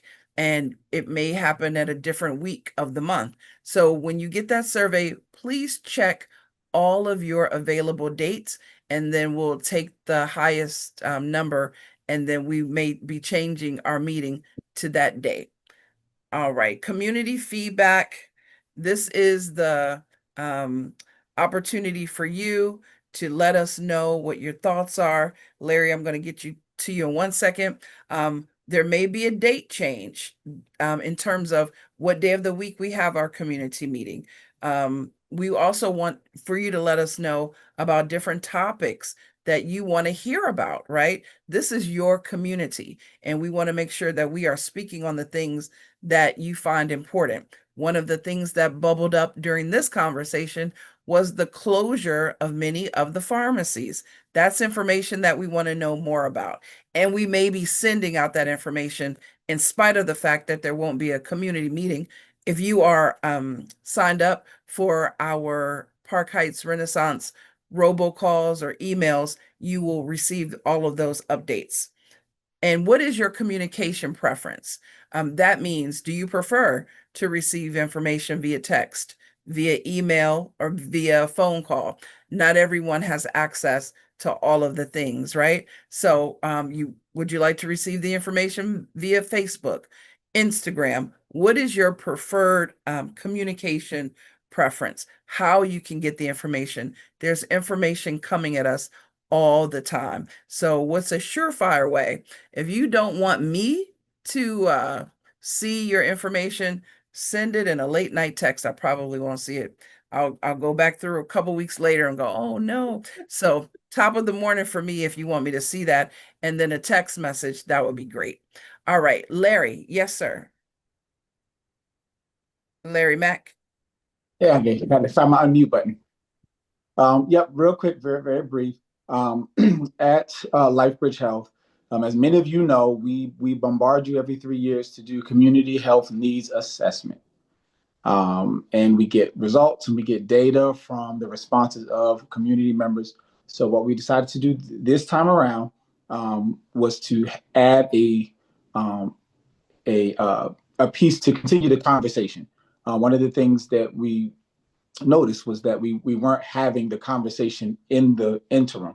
And so instead of waiting another 3 years to talk about the concerns that the community has, we have a document, and I didn't realize we can add files on Zoom now. So I can add the file here for you to look at if you want, someone from LifeBridge to come and talk about it, answer some questions regarding the concerns. We listed the top 5 concerns, health concerns and social concerns that are social determinants of health.